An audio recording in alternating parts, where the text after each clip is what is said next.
Podcast Q3 Remuneração, um canal acima da média.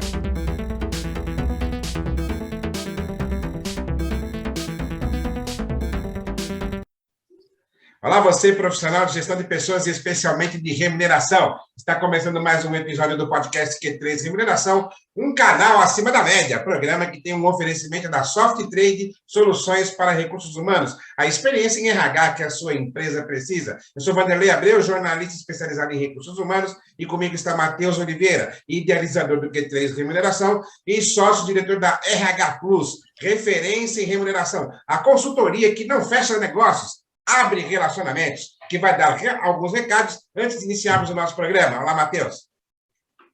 Olá, Vanderlei. O recado hoje é bem rápido, né? Nossa próxima edição será a edição de número 50. Nós temos um pouco mais de um ano de existência aí com o nosso podcast. Já versamos sobre diversos assuntos.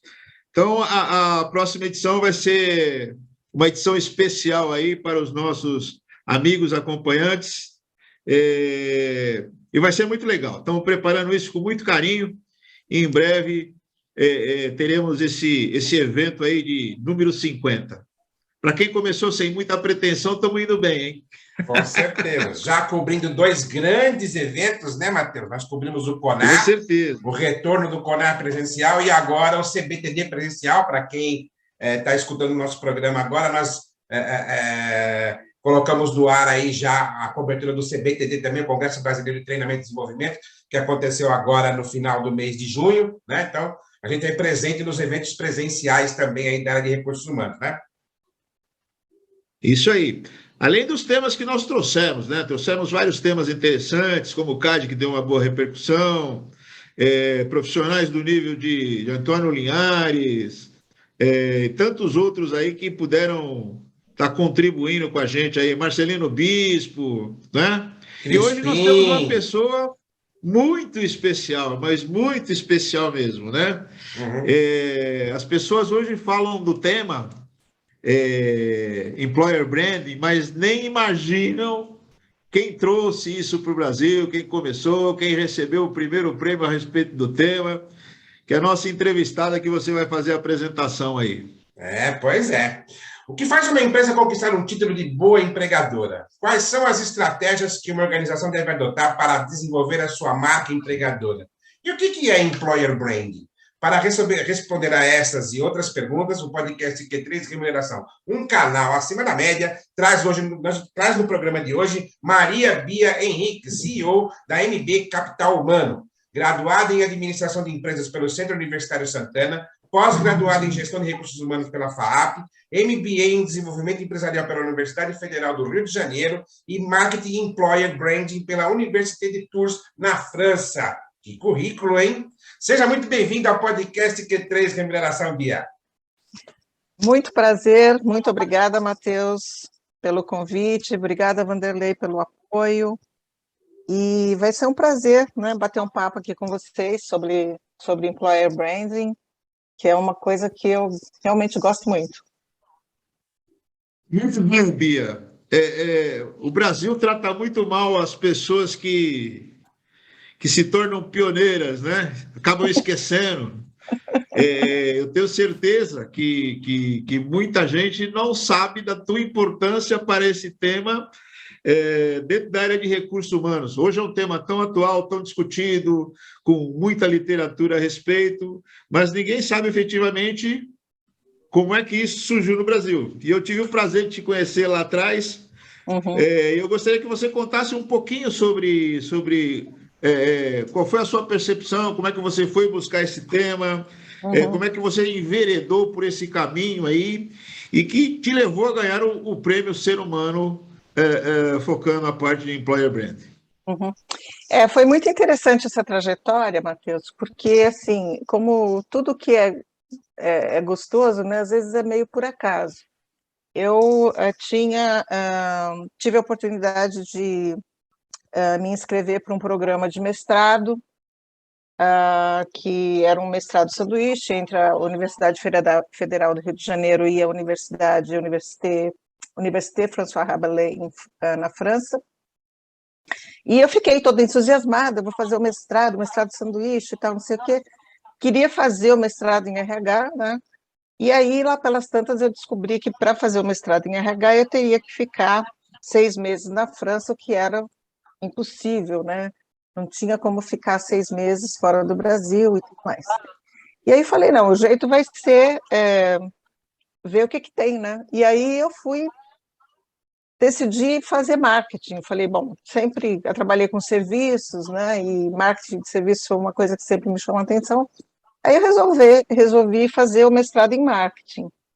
Mas aí, o que que acabou acontecendo? Você começa a fuçar, né? Marketing, aí comecei a ver que se falava muito de employer branding, e não tinha nada no Brasil de employer branding, não tinha um livro escrito, não tinha um artigo em português, não tinha absolutamente nada.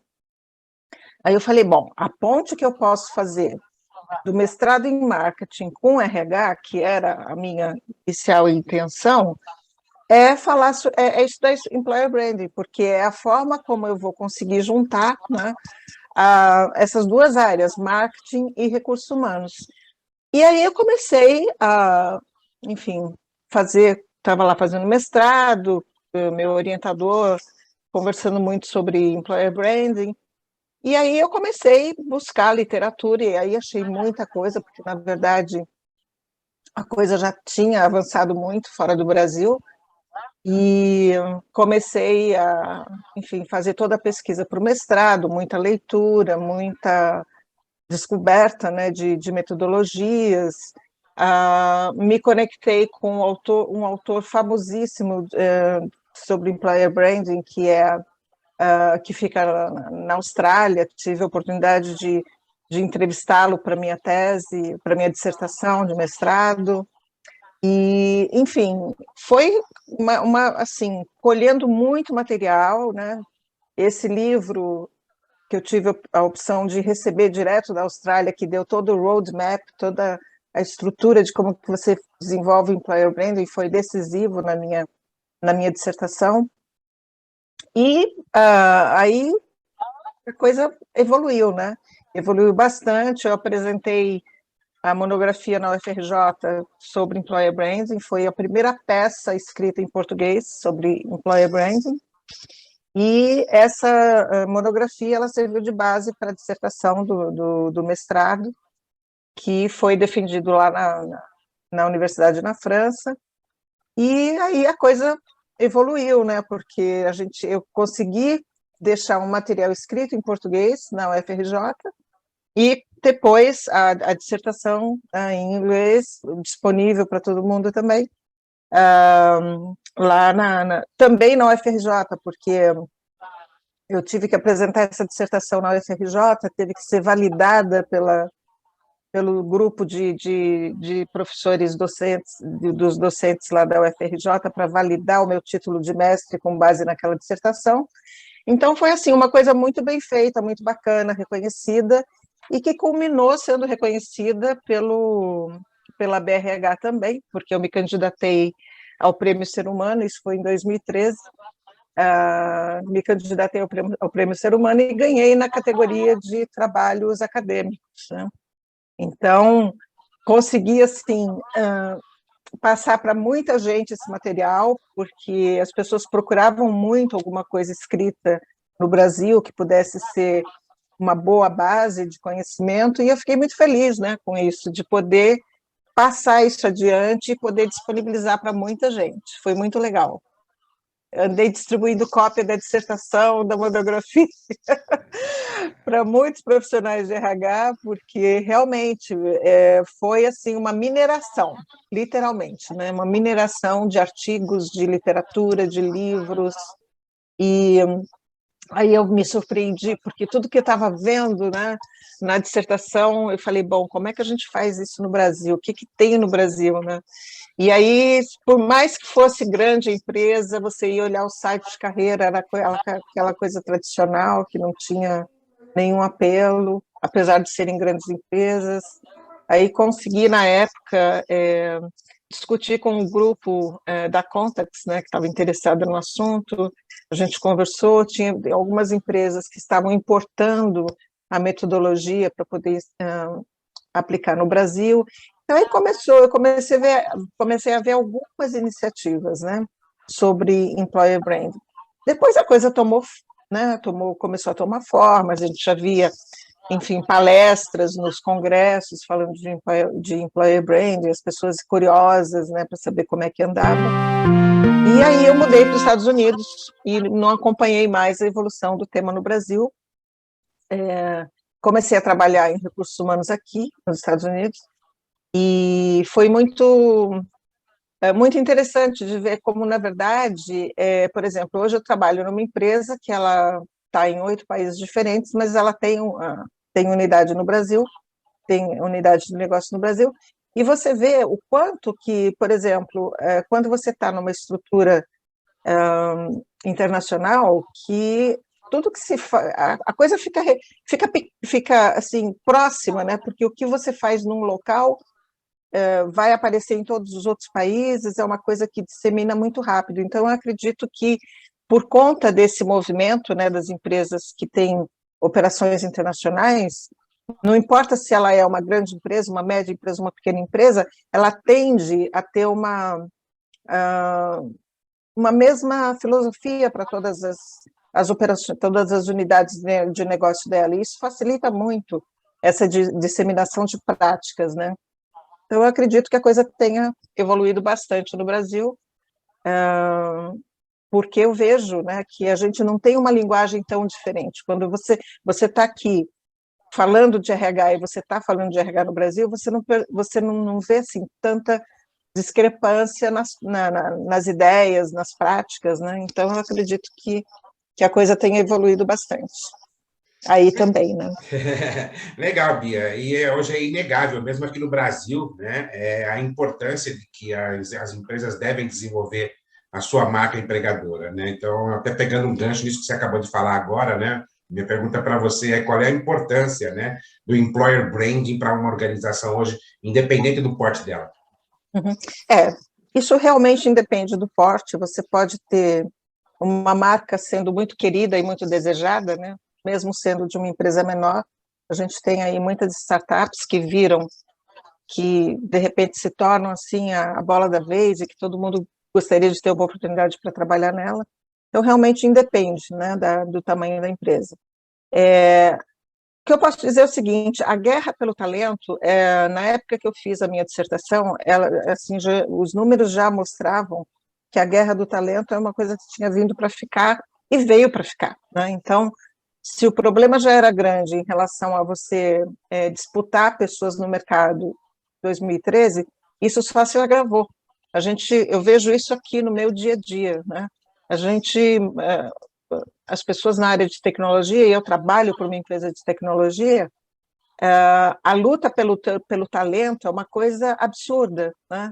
Então, se você não tem uma boa marca, se você não tem boas reviews lá no Glassdoor, por exemplo, que é uma fonte muito mais independente de informação, se você não constrói isso, se a empresa não constrói isso no dia a dia, ela não vai ser competitiva. Você vai ter a experiência do candidato em relação à marca, uma experiência que não vai fazer com que ele escolha aquela empresa. Então, o objetivo maior é você criar uma série de estratégias para que você consiga ser o escolhido enquanto empresa, né? Porque é até engraçado, num país que tem tanto desemprego, né, a gente falar que que a empresa precisa ser competitiva para ser escolhida pelo candidato. Isso é uma verdade, porque apesar de você ter muito desemprego em determinadas áreas, você tem muita carência de mão de obra em outras áreas. Isso na área de tecnologia é uma verdade. Se você não é competitivo em relação à sua marca, você não consegue atrair candidatos. Então, o que a empresa tem que fazer? Ela tem que se preparar, né? Digamos, o quanto que aquele grupo de profissionais que são super demandados, de que forma eles impactam o negócio da empresa. E se você hoje fala de tecnologia, qualquer empresa depende de tecnologia para fazer o seu negócio andar, né? Então, não importa se ela é uma empresa de varejo, ela está baseada em tecnologia, ela tem e-commerce, ela tem que ter portais seguros de negociação, enfim, ela tem toda uma estrutura por trás para funcionar que depende de profissionais que hoje são profissionais que escolhem onde eles querem trabalhar. Então, o negócio dela está na mão daqueles profissionais, que são profissionais que são requisitados no mercado, e aí entram outras áreas também, que, né, além da área de tecnologia, que tem muita demanda por profissionais. Então, se ela não constrói a marca dela, ela vai perder para o concorrente. Pegando o gancho do que você está falando, até que ponto uma marca empreendedora significa ser uma das melhores empresas para se trabalhar? De fato. De fato, ela pode ser porque ela já nasce com um potencial de carreira, né, para as pessoas que vão para lá, que tem uma velocidade muito grande. Então, enquanto você está construindo uma carreira de 2, 3 anos numa empresa normal, você pode ter a mesma possibilidade de carreira, até mais, até melhor, em um ano. Se você pega uma empresa que saiu do zero para, sei lá, 5 milhões de dólares, 10 milhões de dólares de valor de mercado, ela está criando oportunidades de carreira muito impressionantes, né? Então, isso é um fato. E, inclusive, você tem profissionais que eles optam por esse tipo de empresa, né? Porque eles reconhecem que a marca, que o ambiente de trabalho, que as oportunidades de carreira, a flexibilidade, vamos dizer assim, a visão de negócio, ela é uma coisa tão forte que eles deixam de trabalhar para as grandes empresas, para as marcas tradicionais, para buscar essa coisa que é diferente, né? A cabeça de quem faz uma startup, ela está fora do quadrado. Então, ela acaba chamando pessoas que também pensam fora do quadrado e que vão empreender. É como se você estivesse empreendendo, né? Então, ela cria verdadeiramente muitas oportunidades. Eu vejo isso muito acontecer, Matheus. Não sei se eu te respondi. Tranquilo, Vanderlei? Sou eu. Bia, é o seguinte, você pegando um pouco a sua expertise de recrutamento e seleção, a gente nota o seguinte, independente da empresa fazer um bom marketing, né, das suas práticas de gestão de pessoas, o processo seletivo ele é igual ao das outras empresas que não trabalham tanto a sua marca empregadora. Então, qual que é a vantagem, né, para um candidato que procura uma colocação, uma empresa que tem uma boa marca empregadora, da que não tem ou que tem uma marca não tão boa? Olha, você pode até dizer que o processo seletivo é o mesmo. Vai ter entrevista, vai ter outra entrevista, né? O processo em si ele não muda, mas o que muda é o seguinte: quantos candidatos você vai ter aplicando para uma vaga que é numa empresa que é uma empresa cobiçada, né? Você vai ter muito mais candidatos aplicando. A boa seleção, ela só consegue ser feita se você conseguiu atrair bastante gente, entendeu? Você precisa ter boas opções na mão para você partir para um processo de entrevista e aí você ter bons candidatos, né? Porque se você parte de uma amostra ruim, você não consegue chegar no final com uma boa seleção. Eu vou escolher entre 2 que não são tão bons porque eu não tive boa amostra de candidatos. Então, para você ter uma boa amostra de candidatos, você tem que ser uma empresa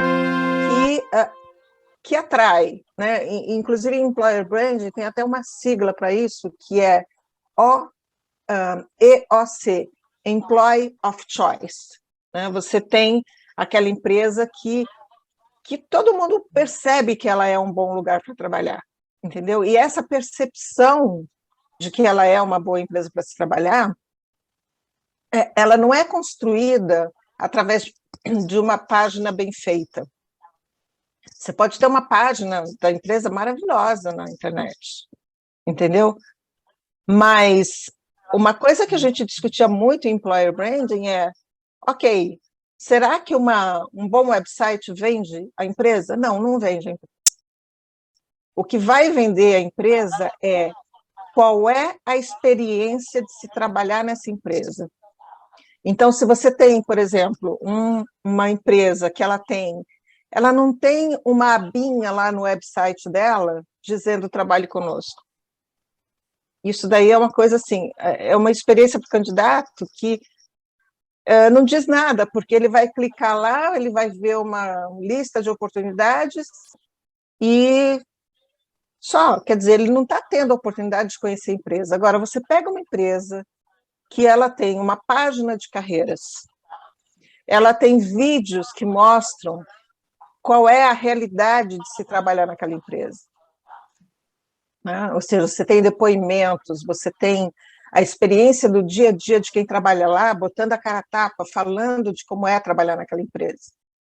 Você tem a tendência hoje, né, a evolução de employer branding ok, esse candidato ele vai entrar na página da empresa e ele vai ver lá os depoimentos que aquela empresa, de quem trabalha na empresa, ele vai ver as ações daquela empresa no sentido de aumentar a diversidade e a inclusão, né? Então ele vai ver eventos que a empresa promove, as ações que os grupos internos daquela empresa falando de inclusão de minorias,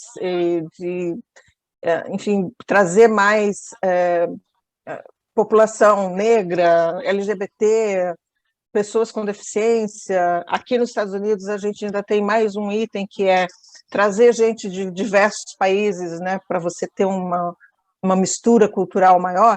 Então, quando você coloca tudo isso na frente de um candidato, que ele consegue perceber, primeiro, qual é a qualidade de vida que eu vou ter nessa empresa, através dos depoimentos, qual é a preocupação dessa empresa de realmente ser inclusiva, como é que eu, que de repente posso ser uma pessoa LGBT, ou que eu venho de uma origem, de uma família indiana ou asiática, como é que eu vou me sentir trabalhando nessa empresa?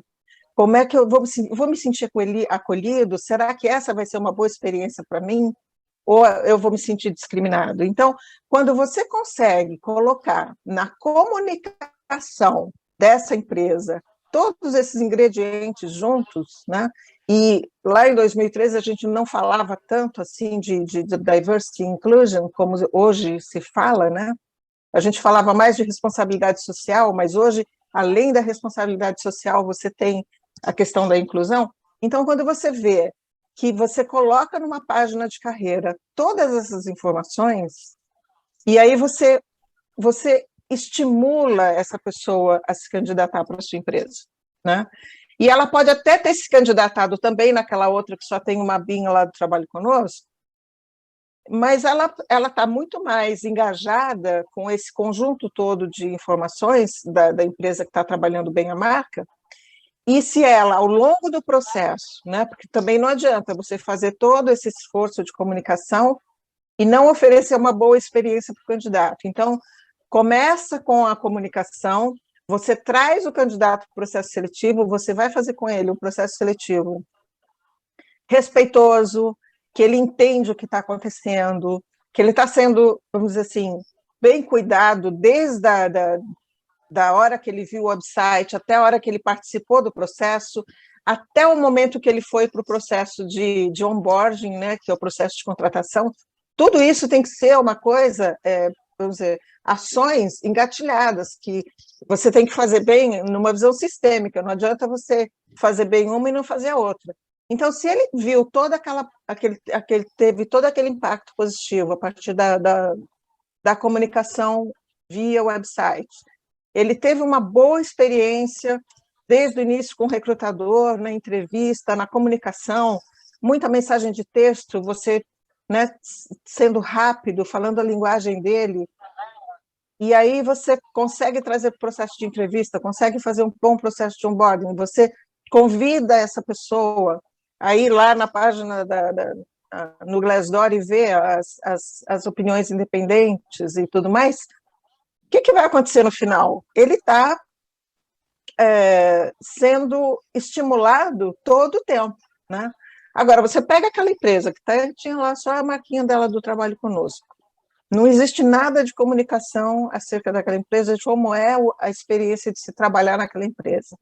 Você não sabe nada das ações que aquela empresa tem para te acolher, né? Você é diversity, você gostaria de ser bem acolhido. Você não tem nada, né?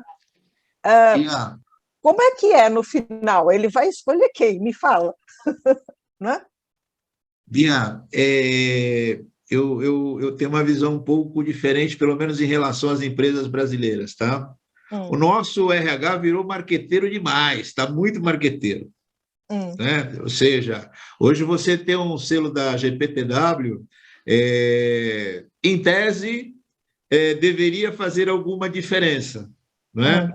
Mas todos esses exemplos que você tem citados, e acho que muito pautado aí nas empresas americanas, ainda estão longe de acontecer nas empresas brasileiras, né? Eu acho que hoje a vantagem é mais para as empresas, no sentido de se divulgar como uma das melhores empresas para se trabalhar, do que para o próprio colaborador. Até pela própria realidade econômica que nós vivemos, o trabalhador ele quer primeiro arranjar um emprego, arranjar uma colocação.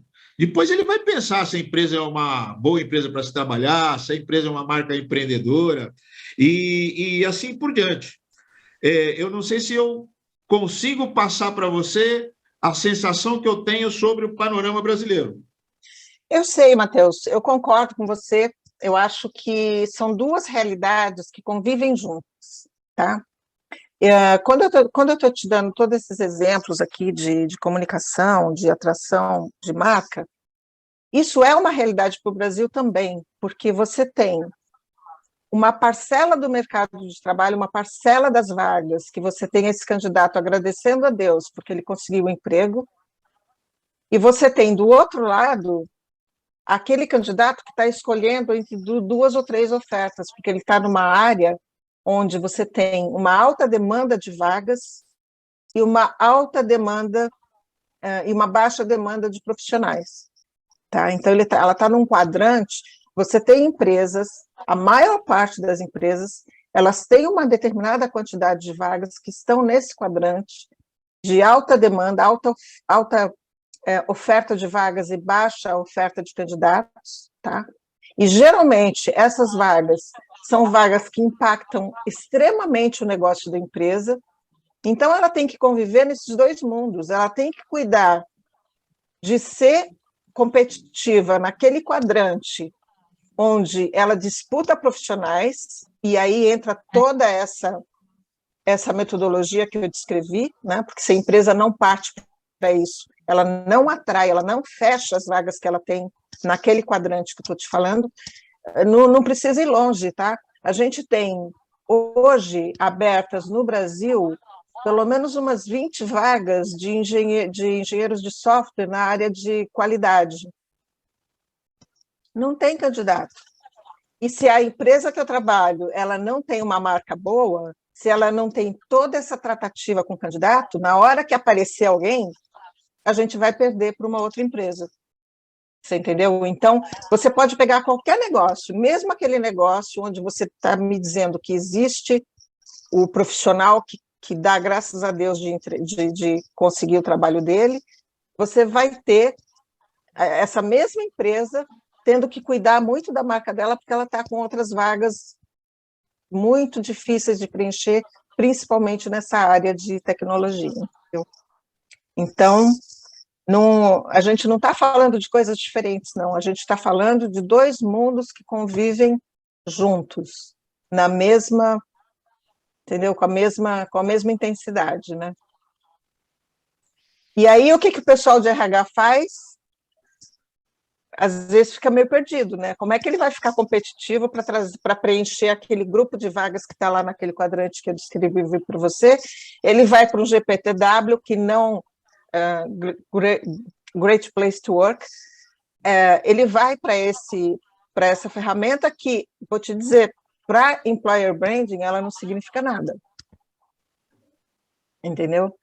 Porque employer branding, para você construir employer branding, tem que ser uma coisa muito verdadeira, a empresa que é uma marca realmente desejada, ela não compra uma participação, ela não paga para participar de uma premiação. Ela recebe as reviews gratuitamente lá no Glassdoor, porque ela faz a coisa de um jeito tão natural acontecer que ela consegue ser uma empresa